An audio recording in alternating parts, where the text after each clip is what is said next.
I'm ready. Glad to hear it. We're going to attack on two fronts. The attack will be split into different... How are we going to attack the gate? We'll try to do as much damage as we can with the trebuchet first. Even if that's true, we'll have to charge through a downpour of enemy... Portcullis? Fortunately, it's wooden, so we'll be able to break it down. But dealing with the defense... And what's the plan for attacking the weapon? First, we have to get men to the wall with ladders, which is no easy matter under fire. So we'll need as many men covering them. As soon as the ladders are in place, our foot soldiers will run up. Once a few of them get to the battlements, we should quickly gain... How will we take the... Either by scaling the west wall, or our men at the gate will help. If they can break... And the inner bailey? That will be tough, even if we get through the gate and into the outer bailey. The castle is designed so we'll be like hens in a coop. To anyone, we'll have to either fight our way through, or sup... What about the living? There, I'm worried most about the hostages. Once we're inside, I think I've... Do you want to join the attack on the walls or on the gate? I'll help with the attack. I'm proud of you, Henry. You've changed from an... And as God is my will. A village, lad, and... Just one last thing, though. Keep your eyes open and take advantage of every chance. Help your comrades. We have to take the castle gradually. I'll remember that. Good luck to you. Good luck to you. See you later.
Sir, we should give the order.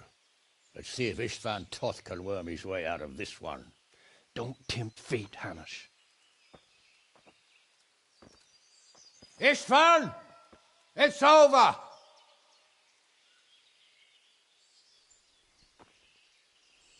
You want us to come and get you? I wouldn't advise that. Your friend Divish wants to see his wife alive again. And Sir Radzig? Are both hostages unharmed? For now, Hanush, unless circumstances change. Well, I'm glad to hear it. My guest is also safe and sound, but he's also quite keen to go home. I imagine you feel the same way. It's been a long time since you warmed yourself at your own hearth. I'm in no hurry. I've plenty of supplies here, grand view and excellent company. What more could I want? Your freedom! Freedom? Freedom to get an arrow in the back? Sir, we're all noblemen here, all bound by honor. I give you my word as a knight and lord, and that of my companions. If you release Lady Stephanie and Sir Edzig, you may leave the castle with your men and go on your way unharmed.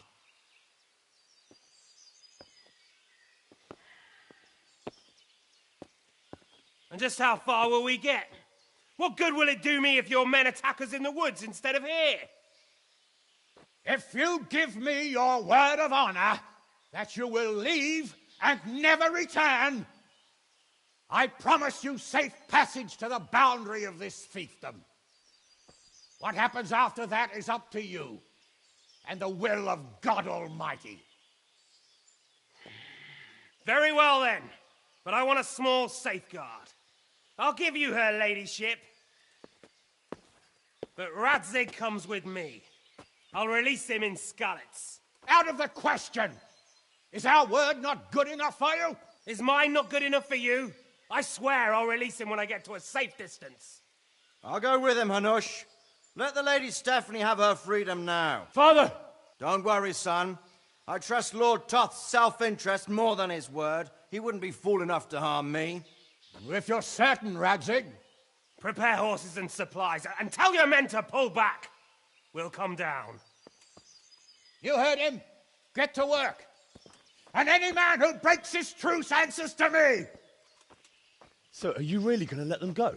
My word is my bond, Henry. He's a cutthroat and a liar. Good men are dead because of him. What's to stop us from skewering him as soon as he sets foot outside? Our honor. If you let him go, he'll do the same again. Or worse. God's justice will find him. And then, he'll get a taste of my mace. If we break our word of honor, we have none. And without honor, we are nothing. Never fear. Your father will be all right. We'll hunt down those vermin yet.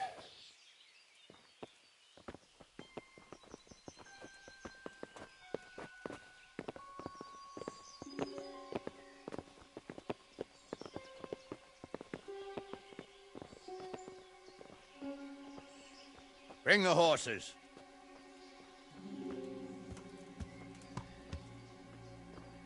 Here she is, as I promised. Not a hair on her head harmed. Divish, Stephanie. forgive me, husband. I'm sorry For what? for letting them into the castle. Come now, my dear. You're not to blame. I didn't know who he was. He said he was your friend. Never mind. Did he hurt you? No.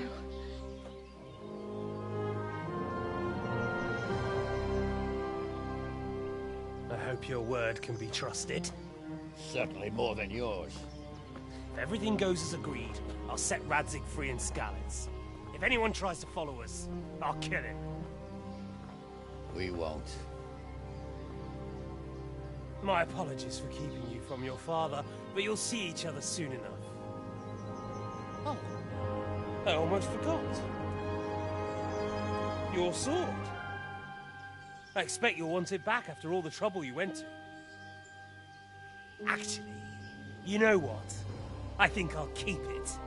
As a memento. This isn't over. I'll find you. I look forward to it. Yeah!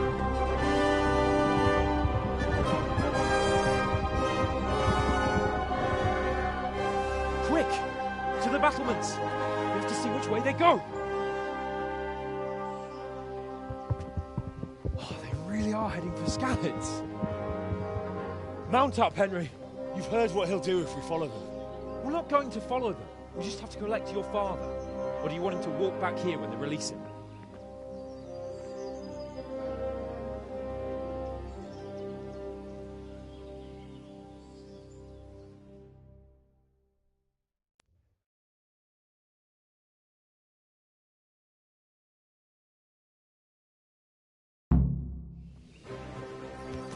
Yeah.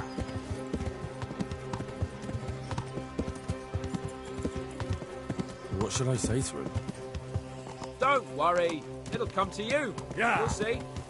Well, I just hope he'll be there.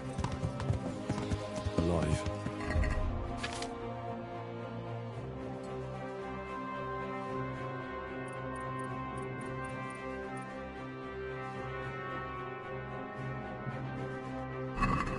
Yeah.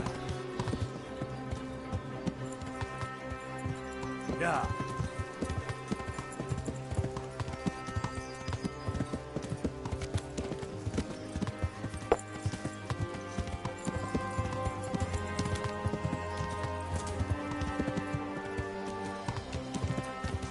The way you found Tom, sneaking into Brannick all on your own. Well, what I mean is, hats off to you, Hal. You wouldn't catch me doing that. Truth is, I didn't think much about it. I just felt I had to do it.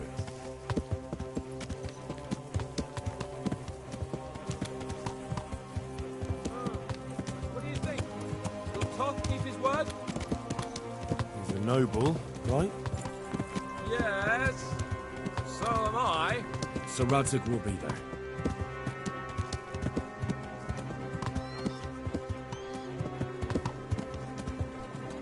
What will you do now? Not long ago, I only made plans 3 days ahead at most. Maybe I really could do something for Rattay and its people. Something really big. But there'll be plenty of time for that later.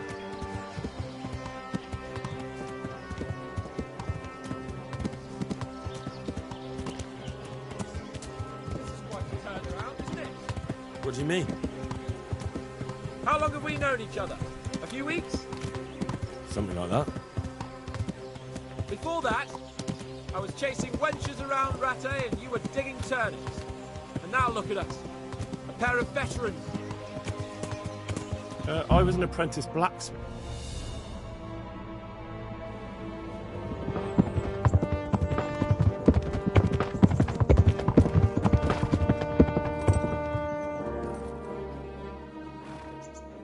There's no sign of them. Move on.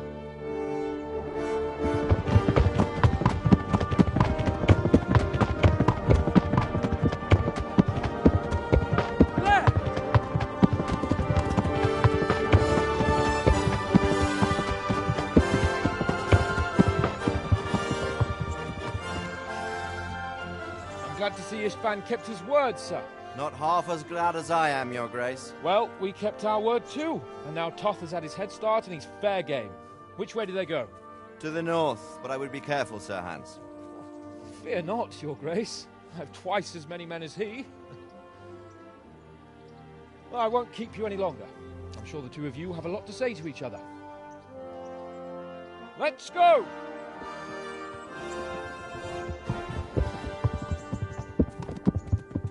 You alright, Father? I am. They treated me quite decently. Although they did steal my horse, so I'll have to go back on foot.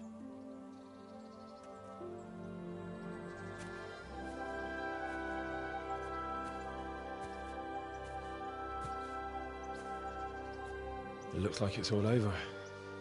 Not by a long shot. It won't be over until we get this mess cleared up. And catch that bastard. How could we let him go? Would you rather we killed him? Even if it meant Lady Stephanie and I died too? No, of course not. But what was to stop us from killing him after the exchange? Honor? Honor? If the word of honor of a nobleman could not be trusted, then he would never have agreed to the exchange. Where's the honor in abandoning your son? You know how it is. We were young. It happened. And I couldn't marry a commoner. Then your father, Martin, came along and took care of both of you. Well, he knew it. What? That I was your father? Certainly. He was a great man. He took you as his own. And always kept an eye on you. Of that you can be sure. I know so little about his past. He told you nothing. Oddly enough, even though you don't have his blood, you're very like him. When he was around your age, he became bored of his trade and set out to see the world. He lived through many adventures, even fought in a war. In a war? Yes, in Poland, I believe. And I don't think he cared much for it. That's why he wanted me to stay at home. He spent some time in Prague, then settled in Kuttenberg. But it seems he quarreled with someone there and finally ended up here. You know the rest. I loved him, but even so, I somehow always had a feeling I didn't quite fit in. It was in your blood, I suppose.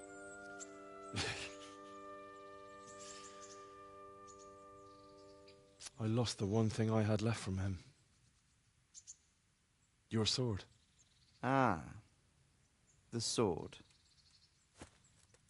It's not my sword. It's yours. For a moment there, it was so near, yet so far. Oh, well, it can't be helped. It was almost within my grasp, but just then I had something else on my mind. Well, I think we may yet have a chance to get it back. This business with Toth is not yet over, unfortunately. That's a chance I'd welcome. Not just to get the sword, but that bastard Istvan too. And then I'll find that German whoreson who torched Skalitz, and I'll slay him with it. I'll never forget his face. Or his name. Markwart von Aulitz. Those are noble intentions, son. But don't forget there are other things in this world that are worth living for. Like what? Look around you. Blue skies overhead, green grass underfoot, beautiful girls. Good wine, a few good friends, and a fine steed under your backside. Those are things worth living for. Though I can't deny that swine who killed your mother must pay for what he did. But it's better not to dwell too much on that at the cost of those other things. On the subject of steeds, I think we'll have to ride like the Knights Templar.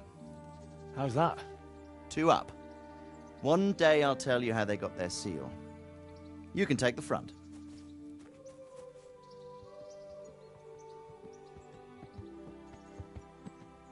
It's like I always imagined it would be, teaching my boy to ride. Although it would be better if you were a little smaller. My word, it's all go today, isn't it? I wonder who this is. I think I know.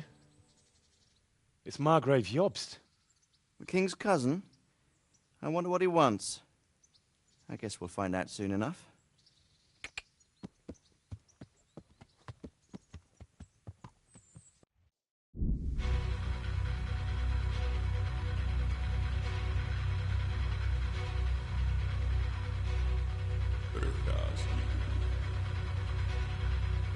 Město mě vřele vítá ve svém nitru.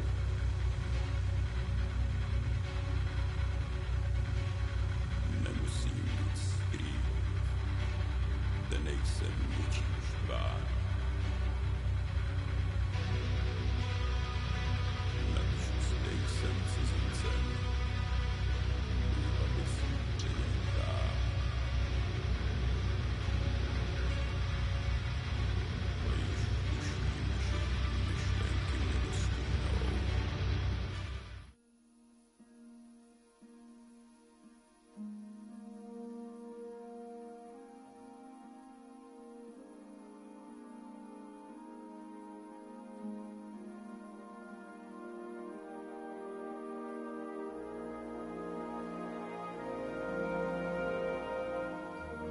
You're doing well, son.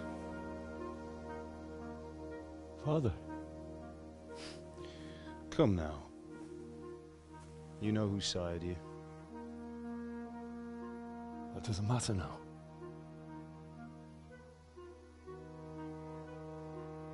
I miss you, Amar. I miss you very much. You'll be fine. We're proud of you. For what? I let you down. I lost the sword. I let that bastard get away. Don't be so hard on yourself. There was nothing you could have done to save us. And someone has to live and carry the torch. As for the sword, it's just a thing. You didn't want me fighting. Now look at me. Standing up to evil isn't the same as sowing its seeds. You did what was right.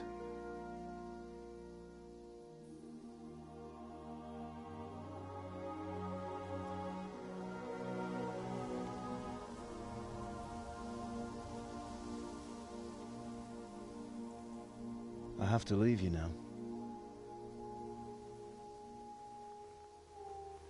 Oh, please. You know I can't stay.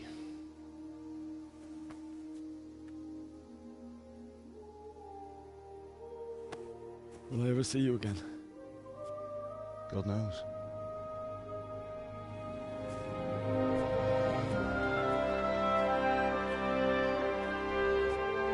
Make her proud. Don't go.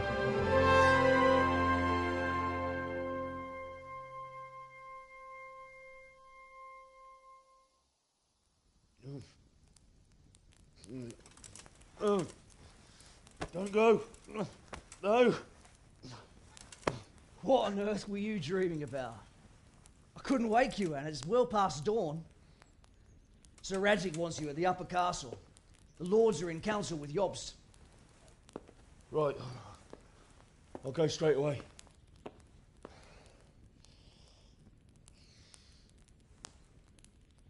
What is it? It's just... I don't know how to address you anymore. All of a sudden you're Sir Radzig's son, hobnobbing with lords and ladies. And here's me, as common as muck. Oh, give over, you idiot. Do I look like a lord to you? Not really. You're as much a lord as I am a nun. And I've never looked good in a habit. Get out of here! Or I'll have you clapped in the stocks.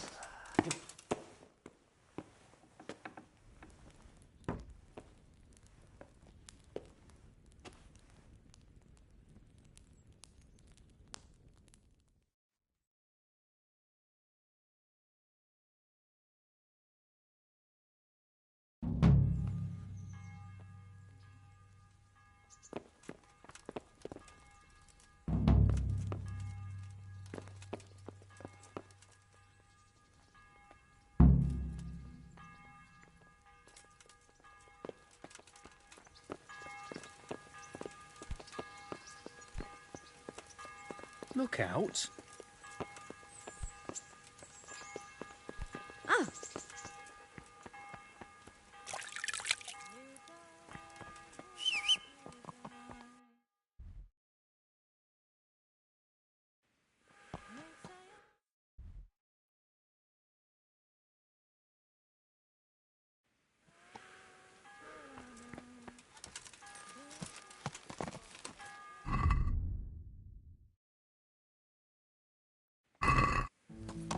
Yeah.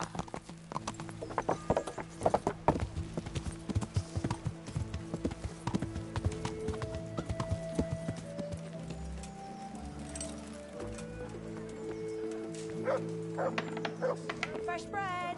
Come and get it! Man cannot live by bread alone. God be with you. Take care.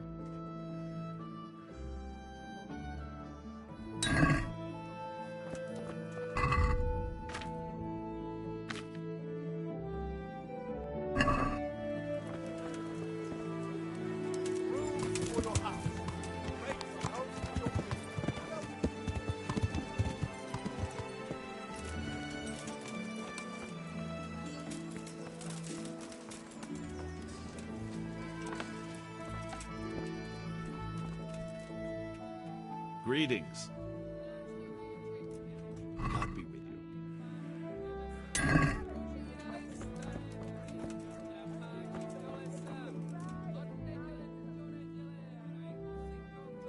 God be with you.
I hope I... See you later.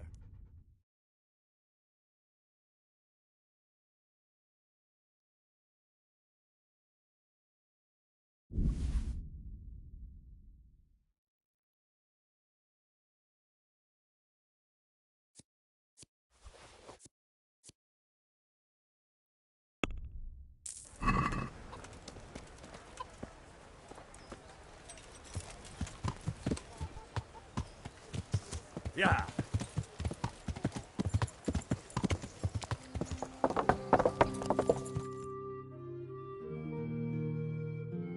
Ah, Hal. Are you going to the meeting with Margrave Jobst as well? I am. What about Istvan? I assume... That we didn't catch him? No.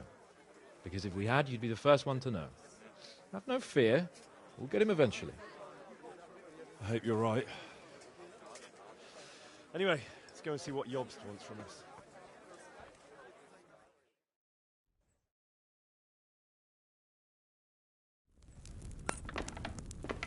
My lords, Christ's blessings on you all.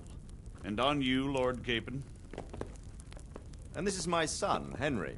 I didn't know you had a son, Sir Radzig. It came as a bit of a surprise to young Henry, too. This gentleman here is John II of Liechtenstein, a member of my council. I'm honored, gentlemen. Come join us. Margrave Jobst was just about to tell us the reason for his visit. Your Grace? I'm sure we're all agreed, Your Graces, that all this unrest must come to an end. This kingdom needs a king. The question is, which king?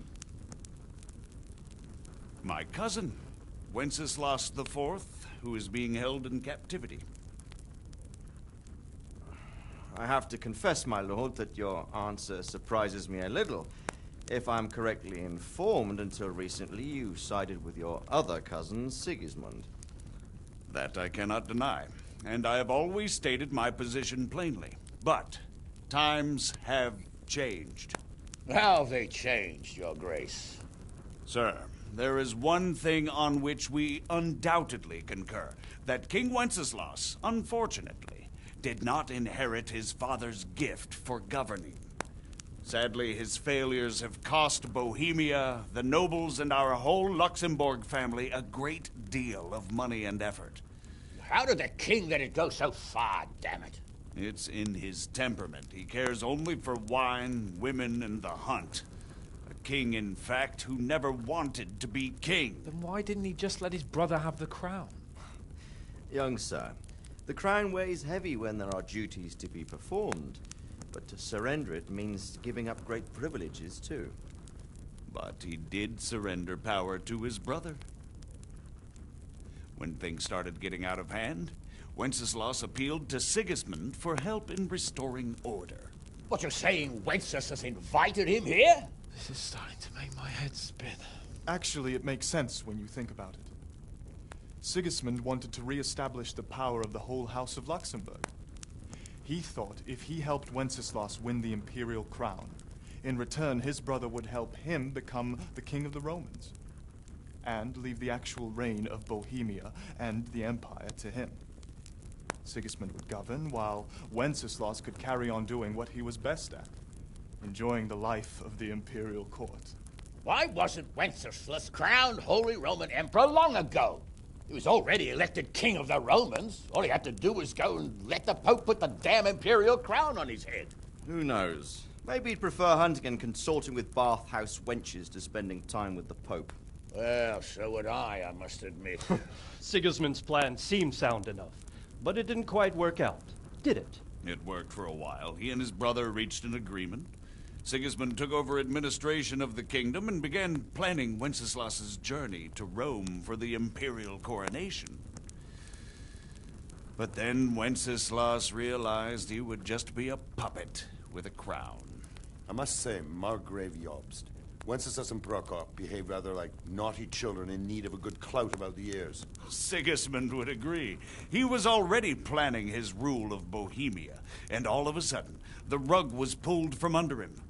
I'd say he lost his patience and decided he'd drag Wenceslas to the coronation kicking and screaming if he had to. Just Like a naughty child, as you say. So he abducted him and your brother Prokop too, if I heard correctly. Correct. And you helped him do it, if I heard correctly. Yes, your graces, it's true. I was there when Sigismund abducted Prokop. I thought everything could somehow be settled, that we could make my brother see sense. But Sigismund just wanted to put an end to the dispute once and for all, whatever the cost. There was nothing I could do to stop him. And that's one of the reasons why I'm here. The worst of it is that it was all for nothing. Instead of putting a stop to the revolt, it escalated it, and the result is this chaos we have today. That's true enough, sir. But I must admit now, I'm not sure what your position is. The king is incompetent, but we must protect him? The simple truth, gentlemen, is that for all of Wenceslas's faults, we have no one else. So we'll have to make do with his idleness.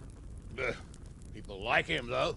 But what can we do now? Sigismund has the League of Lords behind him. Otto von Bergolf, Heinrich von Rosenberg. The situation has gotten completely out of control. Now even the nobles of the League of Lords are realizing that Sigismund wasn't the right choice. So now Bergolf is on your side. Are we to assemble an army together with him and face Sigismund on the field of battle? We're not in Hungary now. Such affairs may be settled elegantly, without unnecessary hostilities or expenses. I have negotiated an alliance with the Hungarian bishops, the Polish, and of course the Czech nobility, against Sigismund. Every day he is losing the ground under his feet, and that's why I need your help too. What kind of help, though? Sigismund has a massive army, and Rosenberg, Berghoff, and Prague are behind him. Do you have an army you could face him with? But that's not what I mean at all. There's been a revolt against Sigismund in Hungary, partly due to my efforts, and now he'll have to choose whether he wants to gain the Bohemian crown, which is a very risky enterprise, or hold on to the Hungarian one. He can't have both. And there's a tough struggle awaiting him in Hungary. I'm not sure he'll win, and Rosenberg and Berghoff know it too. They're not stupid. If the Bohemian nobility stands together, they will turn. We are men of little consequence, Margrave. Radzig here lost everything because of his alliance with Wenceslas. Sir Divish came within a hair of the same fate. Even Rattay is defenseless against Sigismund and the League of Lords. What's more, your grace, King Wenceslas languishes in captivity in Vienna. He can't rule too well from there. And what do you propose? To sit with your arms folded till the Bohemian lands are turned to ashes like Skalitz?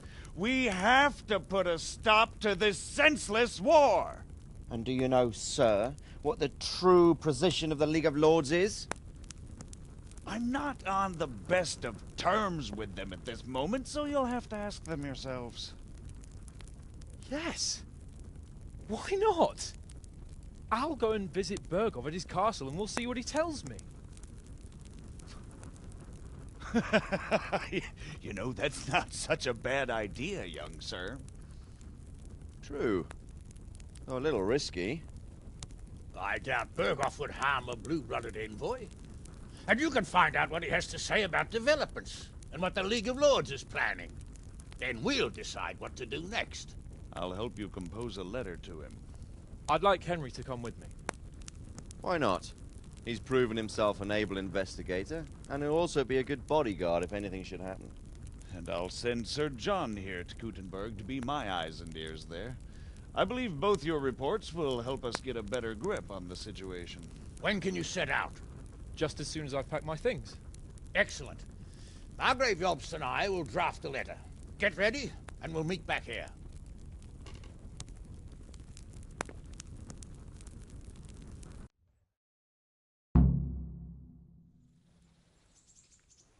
I expect it would be best to write it in your name as Lord of Lifa. Quite so, Margrave. What exactly am I to write?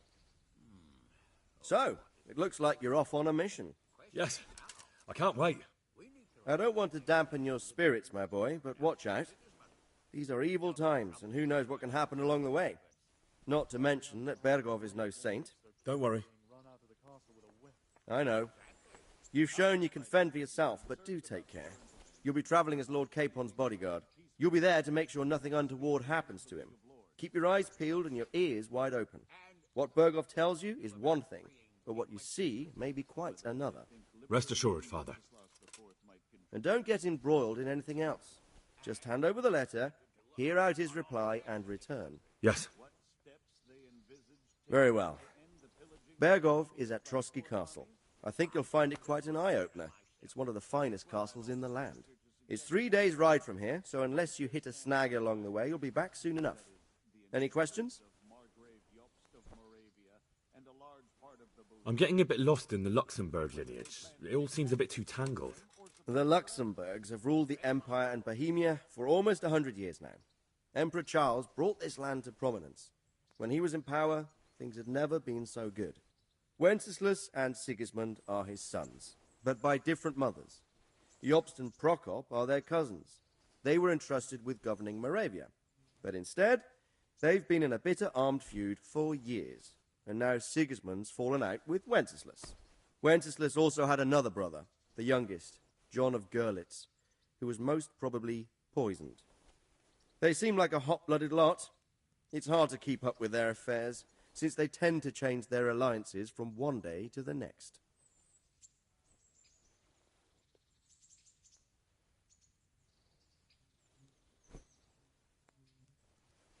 Who is he really, this Jobst? The cousin of King Wenceslas. He's the Margrave of Moravia. I admit I don't know what to make of him myself. Until recently, he was allied with the League of Lords. For a time, he even served Rupert of the Palatinate against the king. And now suddenly, he's reversed his position. I don't know what led him to do it, and one can't help being suspicious. It's best to keep a watchful eye on him, but he really is the leader of the resistance against Sigismund these days. We'll just have to see how it all turns out. I'm a bit concerned so many people seem to think so little of King Wenceslas. You knew him, didn't you? What's he really like? Well, there's no straightforward answer to that question. He certainly makes a great hunting and drinking companion, but he can be very fiery and impetuous when things don't go how he'd like them. He never had much of a head for high office. He finds it tiresome. But once a man's grasped the scepter, it's hard to let it go again. You can't just abscond. You've seen for yourself what happens when he disappears for a few months. Better a bad but legitimate king than a bloody war over the throne. Who is this Prokop that Jobst spoke of? Jobst's brother, the king's cousin.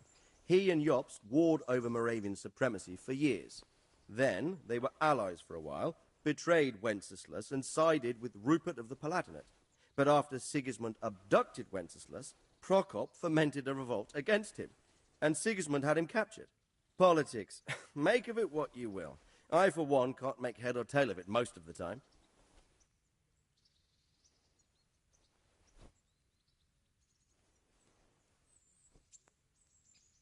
The League of Lords and that Berghoff we're off to see. Who are they exactly? The lords of the powerful houses. Heinrich of Rosenberg, Otto of Berghoff, Heinrich of Radetz, and others. They're unhappy with the way their influence declined after Wenceslas surrounded himself with the lesser orders of nobility. They abducted the king years ago and made him bow to their will. They got away with it that time, and now they've joined forces with Sigismund and done it again. But now it seems that Sigismund's behavior is starting to rub them up the wrong way, so they may well be thinking twice. We'll see what Berghoff has to say. I don't know all that much about Sigismund. He's the king's younger brother and king of Hungary in his own right.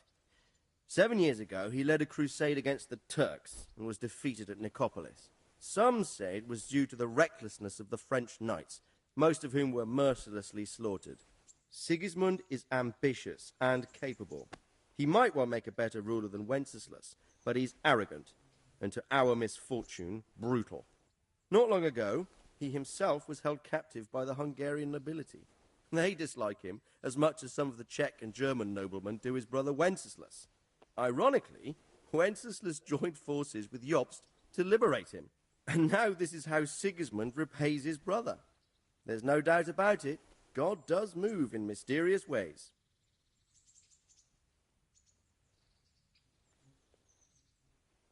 Rupert of the Palatinate. That's a name I hadn't heard before today. Rupert is the Prince-Elector of the Palatinate. What's a Prince-Elector? The Prince-Electors are dignitaries of the Holy Roman Empire who have the right to elect the King of the Romans, who would then be crowned Holy Roman Emperor by the Pope. Rupert took the title for himself with the help of 3 other Prince-Electors, even though Wenceslas had already been appointed. Some of the nobility in the empire recognized Rupert's claim, but when he went to Rome to be crowned emperor, it turned into a fiasco. Now he's doing his utmost to get Wenceslas to acknowledge him, but so far without success. So, now we have 2 kings of the Romans. Jobst sided with Sigismund for a while, but now he's switched allegiance. He seems to do that quite a lot.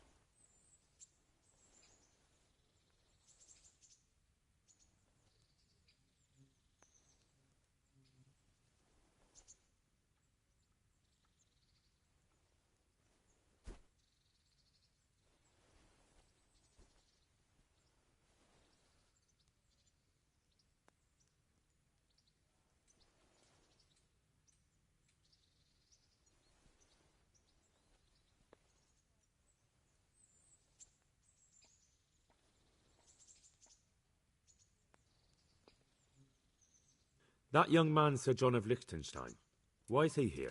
The Liechtensteins are a powerful Austrian family with estates in Austria and Moravia. Sir John sits on Jobst's council. Since the king's being held captive in Vienna, I suppose it makes sense to have a powerful Austrian house as allies. It could be very useful.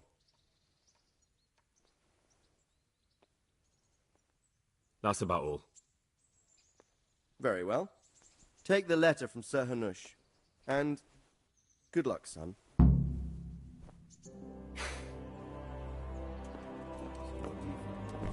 Hey, think next to us. If I didn't know anything.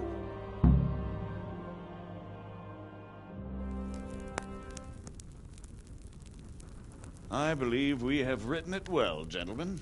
Without a doubt. No one could deduce from this whether we are Sigismund's allies or foes. I must travel back to Brno now, but soon I will go to Brandenburg and I will stop here on the way back. By then, Sir Capon should be back and we can discuss how to proceed. Right. Before you leave, my lord, there is one thing that gives me no rest. Why did Sigismund come as a foe? It makes no sense. If I may, sir, I think I can explain. Oh, please enlighten us, young sir. I live not far from Hungary, where Sigismund reigns. It is a savage country, and the constant war with the Turks has hardened the people. They need a monarch with an iron hand. So when Sigismund felt the wind of revolt, he reacted as he would at home. Only what works on the Hungarian nobles does not work here in Bohemia. Bringing order is one thing, but slaughtering and pillaging with a horde of barbarians quite another. What purpose does that serve? But Sigismund did give the Bohemian nobles a chance to take his side. It was only when they refused his ultimatum that he lost patience and took to the sword. As for the barbarians, he could afford nothing better. The Hungarian nobility would gain nothing from joining his campaign in Bohemia. He didn't have enough coin for a regular army, and so he recruited the Cumans. What he does not pay them, they make up for in plunder. But in the end, he didn't have enough to even satisfy the Cumans. That's why he raided Gutenberg and Skalitz. He wanted the silver. That makes sense. My lords, how's the letter coming along? It's done. Then we can be on our way. Now remember what we said, boy. All you have to do is deliver the letter, listen to the answer, and come back here. Don't provoke Berghoff in any way. Provoke? Me? Never, Uncle. We'll be back in a few days. Farewell, your graces. Come, Henry, my men are waiting. I wish you Godspeed.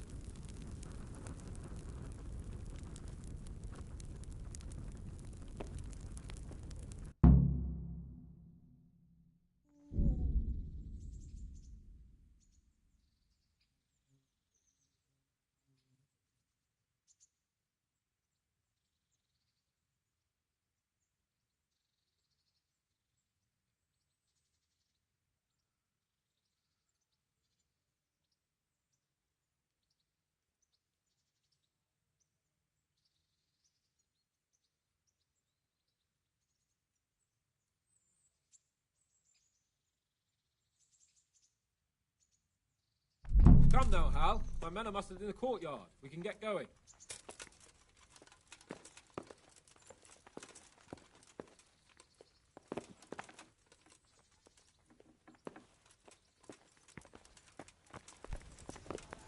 Ha! Ugh.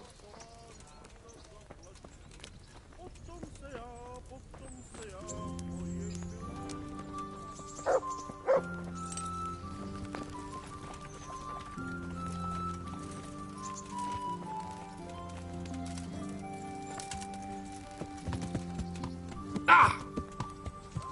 Ow! Which way are you going, you lout? You nearly killed me.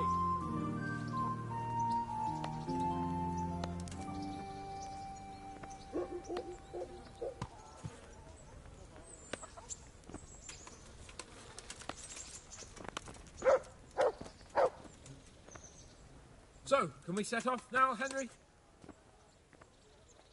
Of course. I can't wait. So, to horse! The Lord of Bergov is bound to be waiting us eagerly.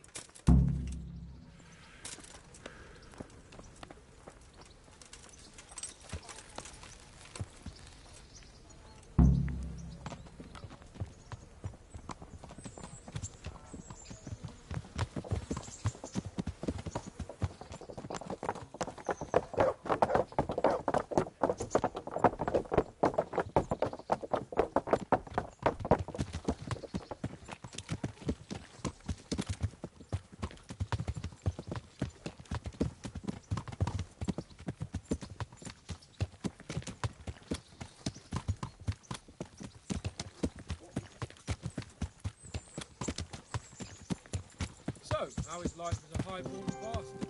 I'm getting used to it. What about Rodzig? Has he accounted for not owning up to you the whole time? He explained it. All will be well, I think. Glad to hear it. It's far more acceptable for a nobleman to befriend a noble bastard than a blacksmith's son. Mind you, don't come to blows with a blacksmith, my young lord.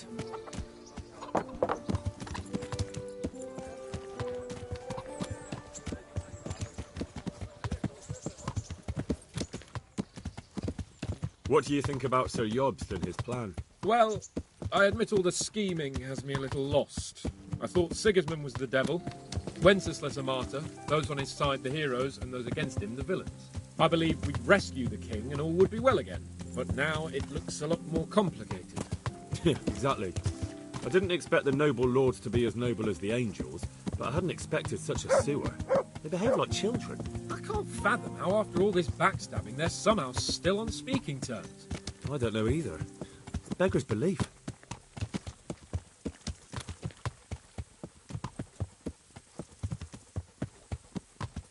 Did you know that King Wenceslas is such a... Feckless drunkard? Not really. And to be honest, I'm not sure I wanted to know. I slept better, believing my fate was watched over by a wise and powerful monarch. So did I. What a dismal world when you can't keep trust in your own king. On the other hand, times were better with him here than with him gone. Isn't that the truth?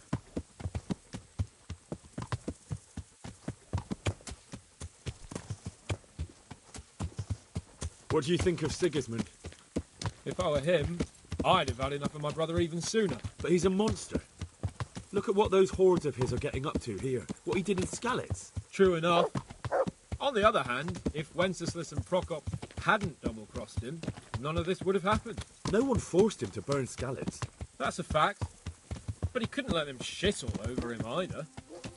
Not that I'm defending him, mind. He's a weasel. No doubt about that.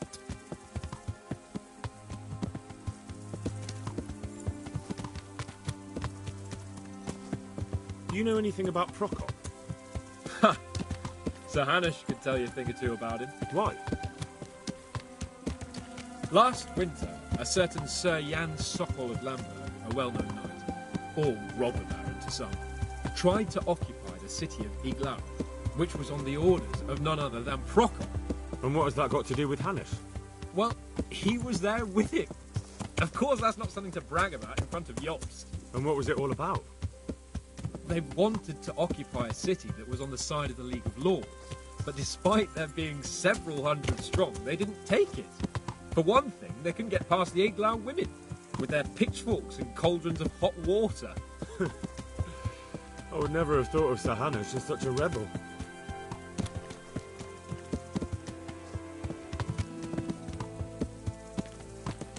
And have you heard anything about Rupert of the Palatinate? A little. He can't manage even to wrest power from a king who doesn't much care for ruling and isn't fighting back. That doesn't seem like a man who has what it takes to rule. And that's all I need to know.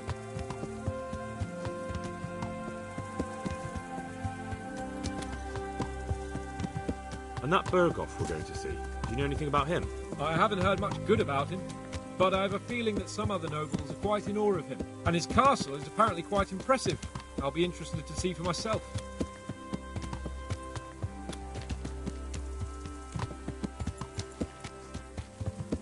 And what about the League of Lords? Wealthy, pompous.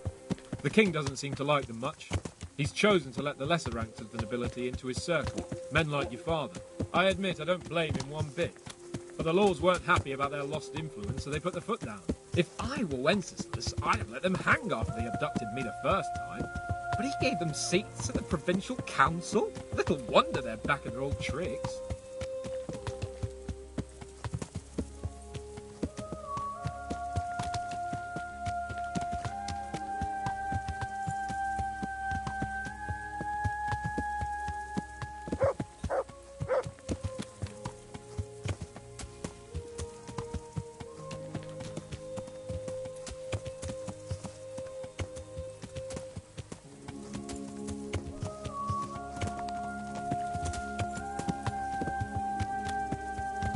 Yeah!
about it, Henry? Can we go? Are you ready for this?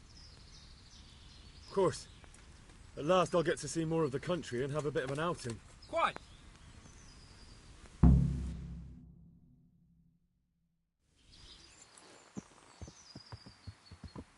Let's get to it then. I finally have the feeling we're doing something worthwhile.